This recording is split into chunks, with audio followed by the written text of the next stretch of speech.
मित्रों, हिंदू पौराणिक कथाओं में शनिदेव का स्थान अत्यंत विशिष्ट है। न्याय, कर्म और प्रतिफल के देवता के रूप में पूजे जाने वाले शनिदेव सबसे शक्तिशाली और भयावह ग्रह माने जाते हैं। उनकी वक्र दृष्टि का प्रभाव इतना प्रबल है कि सूर्यदेव का तेज तक छीड़ हो जाता है। परंतु क्या आप जानते हैं कि शनिदेव को पिता सूर्यदेव ने क्यों त्यागा? वह कौन सी घटना थी जिसने पिता पुत्र के बीच ऐसी शत्रुता पैदा कर दी कि आज भी दोनों एक दूसरे से दूर रहते हैं? आज हम इस रहस्यमयी संबंध की गहराइयों में जाएंगे और जानेंगे शनिदेव की अनसुलझी शक्तियों और उस अदृश्य भय के बारे में जो सूर्यदेव को अपने पुत्र से दूर रखता है। तो बने रहें हमारे साथ कहानी के अंत तक और सब्सक्राइब कमेंट करके बेल आइकन दबाना न भूलें और इस रोचक कथा को अपने मित्रों और बंधु बांधवों में शेयर अवश्य करें। धन्यवाद। नमस्कार, मैं रणवीर सिंह लोटस एंटरटेनमेंट में आपका हार्दिक स्वागत करता हूं। मित्रों, स्कंद पुराण के काशी खंड के अनुसार शनिदेव की कहानी सूर्यदेव और देवी संज्ञा के विवाह से शुरू होती है। भगवान विश्वकर्मा की पुत्री संज्ञा का विवाह सूर्यदेव के साथ संपन्न हुआ था। दोनों एक दूसरे से अत्यंत प्रेम करते थे। विवाह के उपरांत उनके 6 संतानें हुईं। वैवस्वत मनु, यमराज, देवी यमुना, अश्विनी कुमार और रेवंत। सूर्यदेव अपने परिवार से अत्यंत प्रसन्न थे, परंतु देवी संज्ञा के लिए सूर्यदेव के तेज को सहन करना अत्यंत कष्टदायी था। इसलिए उन्होंने एक अनोखा उपाय खोजा। देवी संज्ञा ने अपनी एक प्रतिरूप को जन्म दिया जिसका नाम था देवी छाया, यानी अपनी परछाई। उन्होंने छाया को आदेश दिया, सुनो देवी छाया, मैं सूर्यदेव की अर्धांगिनी देवी संज्ञा हूँ और तुम मेरी परछाई हो। मैं अपने स्वामी सूर्यदेव के तेज को सहन करने में असमर्थ रही हूँ। मुझे उनके तेज को सहन करने की शक्ति प्राप्त करने के लिए घोर तप करना होगा, जिसमें मुझे वर्षों का समय लगेगा। देवी छाया, मैं चाहती हूँ कि किसी को भी इस बात का ज्ञान न हो, इसलिए जब तक मैं नहीं लौटती तब तक मेरे स्वामी और संतानों का सारा दायित्व मैं तुम्हें ही सौंपती हूँ। देवी छाया ने आदर से उत्तर दिया, आप निश्चिंत होकर अपनी तपस्या पूर्ण करें। मैं आपके कहे अनुसार सभी का अच्छे से पालन पोषण करूंगी। संज्ञा ने यह भी कहा, देवी छाया, तुम मेरी परछाई हो, इसलिए मेरी अनुपस्थिति में मेरे स्वामी पर तुम्हारा मेरे समान ही अधिकार होगा। और याद रहे, मेरी तपस्या पूर्ण होने के पश्चात तुम पुनः मुझ में ही समाहित हो जाओगी। इस प्रकार देवी संज्ञा तपस्या के लिए चली गईं और गहन तपस्या में लीन हो गईं। छाया ने सूर्यदेव और उनकी सभी संतानों का पालन संज्ञा की भांति ही किया। कुछ समय पश्चात सूर्यदेव को संदेह होने लगा। उन्होंने छाया से पूछा, देवी संज्ञा, कुछ समय पूर्व तो आपके लिए मेरा तेज सहन करना काफी कष्टदायक था, परंतु अब आप इस प्रकार से मेरे तेज को इतनी सरलता से सहन कर रही हैं। कभी कभी मुझे प्रतीत होता है, क्या आप मेरी पत्नी संज्ञा ही हो या कोई और? देवी छाया अपने वचन से बंधी होने के कारण सत्य नहीं बता सकीं और दुविधा में पड़ गईं। उन्होंने देवी संज्ञा को इस स्थिति से अवगत करवाने का निर्णय लिया और उन्हें खोजने वन में जा पहुंची। जब देवी संज्ञा ने देवी संज्ञा को सारा वृतांत बताया, तब सूर्यदेव अपनी दिव्य दृष्टि से सब देख लेते हैं। विषय की गंभीरता को न समझते हुए वे तुरंत वहां पहुंचे और बिना पूर्ण सत्य जाने उसी क्षण देवी छाया को त्याग कर दिया। सूर्यदेव ने देवी संज्ञा को अपने साथ ले आए। उस समय शनिदेव देवी छाया के गर्भ में थे और अपनी माता के साथ हो रहे अन्याय को देख रहे थे। इसी कारण वे माता के गर्भ से ही अत्यंत क्रोधित स्वभाव के हो गए। त्यागी जाने के बाद देवी छाया के समक्ष कोई मार्ग विशेष न रहा। अब उन्होंने महादेव की कठोर तपस्या से प्रसन्न होकर भगवान शिव ने देवी छाया के सामने प्रकट हुए और बोले, मैं तुम्हारी तपस्या से अत्यंत प्रसन्न हूँ, परंतु तुम्हें इस अवस्था में इतना कठोर तप नहीं करना चाहिए। देवी छाया ने उत्तर दिया, हे महादेव, मेरे समक्ष कोई और मार्ग शेष नहीं था।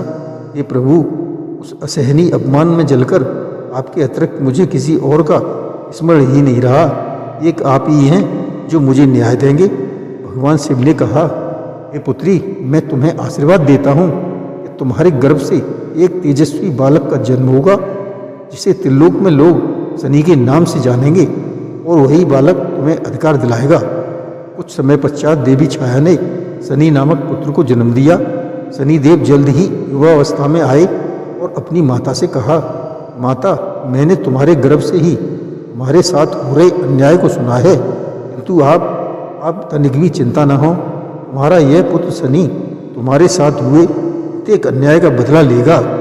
शनिदेव अपनी माता को उनका अधिकार दिलाने के लिए सूर्यदेव और माता संज्ञा के समक्ष जा पहुँचे, परंतु सूर्यदेव ने उन्हें यह कहकर नकार दिया। देवी छाया ने झूठ और छल का सहारा लेकर देवी संज्ञा का स्थान लिया था। इसके साथ ही सूर्यदेव ने शनिदेव को भी अपना पुत्र मानने से इनकार कर दिया।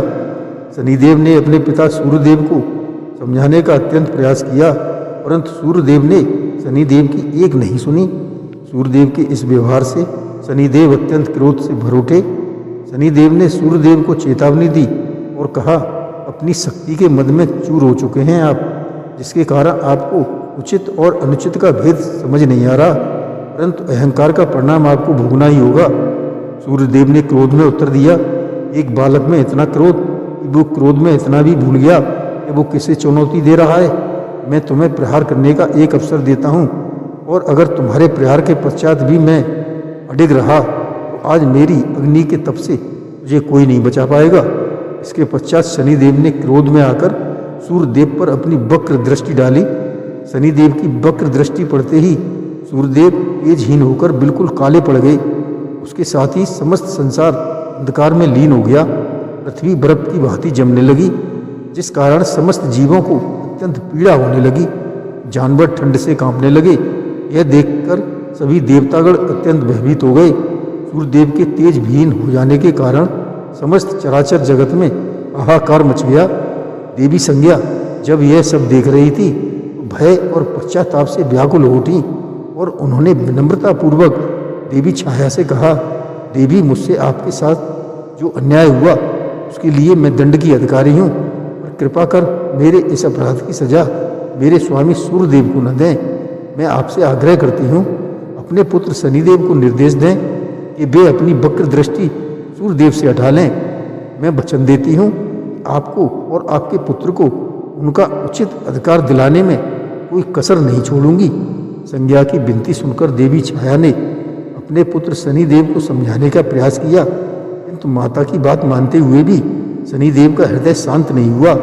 उन्होंने कहा, माँ, मैं आपके आदेश की अवहेलना नहीं करना चाहता, पर अब मेरी शक्तियाँ सूर्यदेव को पूर्ववत करने में असमर्थ हैं। कृपया मुझे क्षमा कर दें। यह सुनकर देवी छाया घबरा गई और बोली, पुत्र, यह तुम क्या कह रहे हो? संपूर्ण पृथ्वी बर्फ की चादर से ढकने लगी है। यदि सूर्यदेव को उनका तेज नहीं लौटा तो सृष्टि का विनाश निश्चित है। जीवन धीरे धीरे लुप्त हो रहा है। जब तुम इस स्थिति को संभाल नहीं सकते थे तो तुमने ऐसी स्थिति उत्पन्न ही क्यों की?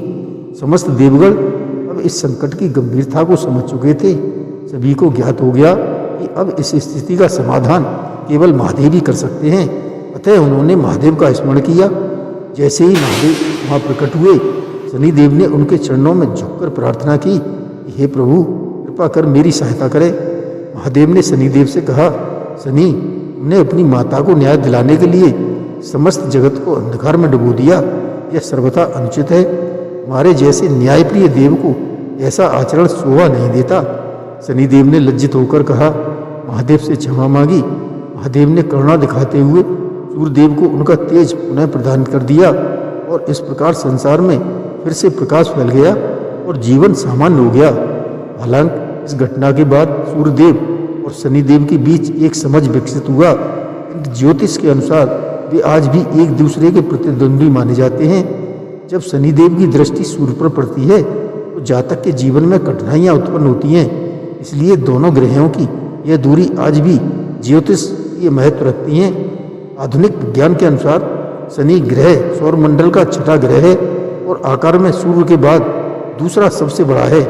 उसके चारों ओर चमकीले वलय हैं जो इसे एक अनोखा स्वरूप प्रदान करते हैं। वैज्ञानिक दृष्टिकोण से देखें तो शनि का प्रभाव पृथ्वी पर अपने गुरुत्वाकर्षण बल के कारण पड़ता है। यह ज्वार भाटा और मौसम में परिवर्तन का कारण बन सकता है। साढ़े साती का प्रभाव। शनिदेव की सबसे प्रसिद्ध शक्ति है उनकी साढ़े साती। जब शनि किसी व्यक्ति की राशि से पहले उसकी अपनी राशि पर और उसके बाद वाली राशि पर गोचर करता है तो यह समय लगभग 7.5 वर्ष का होता है। इस अवधि में व्यक्ति को अनेक परीक्षाओं से गुजरना पड़ता है। साढ़े साती की अवधि में शनि व्यक्ति के कर्मों का फल देता है। यदि कोई व्यक्ति अच्छे कर्म करता है तो साढ़े साती उसके लिए वरदान साबित होती है, परंतु बुरे कर्मों का फल बुरे रूप में मिलता है। दूसरा है दृष्टि दोष।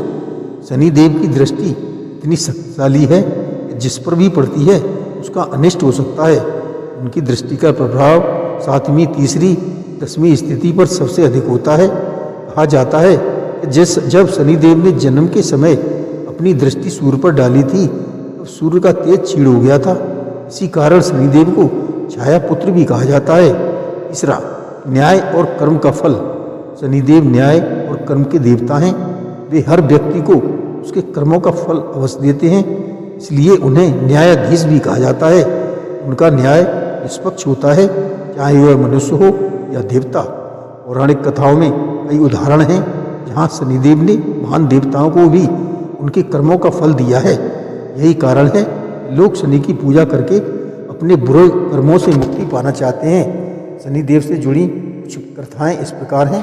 पहली, दशरथ और शनिदेव।